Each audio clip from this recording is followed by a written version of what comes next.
Shalom Jemaat MCC BSD yang dikasihi Tuhan. Hari ini DBR kita dari Filipi pasal yang kedua, ayat 1-11. Nah, saya akan bacakan pada ayat yang pertama. Dikatakan, jadi karena dalam Kristus ada nasihat, ada penghiburan kasih, ada persekutuan roh, ada kasih mesra dan belas kasihan. Jadi yang menarik di satu ayat ini ada arahan, dan di situ di dalamnya ada 5. Ya, dikatakan ayat di awal adalah jadi karena dalam Kristus. Jadi intinya adalah kalau kita hidup di dalam Kristus, Anda percaya Tuhan atau Tuhan Yesus ada dalam hati Anda, maka ini menjadi valid, perlu diperhatikan, dimengerti, dipahami, dan dipraktekkan. Dikatakan, jadi karena dalam Kristus ada apa saja? Yang pertama ada nasihat. Jadi teman-teman, jika kita sebagai orang percaya kita saling menasehati, boleh. Kita memberikan masukan, boleh. Kita dikasih masukan atau kritik atau saran apapun namanya, boleh.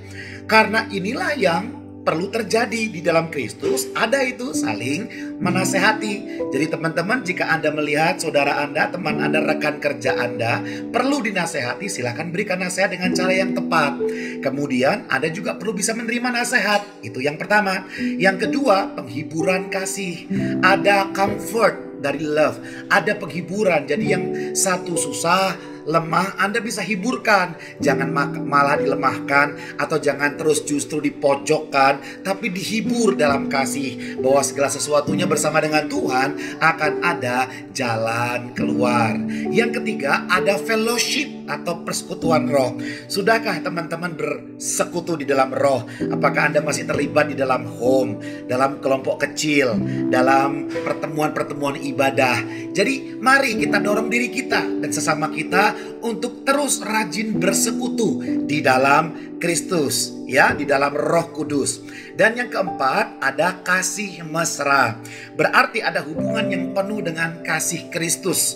Seperti kata kitab Kolose, supaya kita diikat dengan kasih, ya, satu dengan yang lainnya, dan itu menjadi sesuatu yang mengikat kita, ya, kasih Kristus itu, sehingga kita bisa memberikan masukan, memberikan nasihat. Kita diberikan masukan, diberikan nasihat tanpa ada niat atau perasaan yang tidak menyenangkan, karena kasih itu, ya, yang memberikan kita kemampuan. Dan yang terakhir adalah belas kasihan. Nah, bahasa Inggrisnya belas kasihan ini adalah mercy. Mercy berarti pengampunan.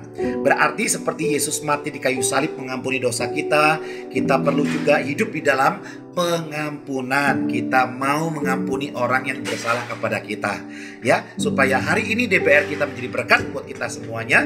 Saya percaya kita semua akan mempraktekannya 5 hal ini dalam kehidupan kita. Haleluya. Tuhan Yesus memberkati.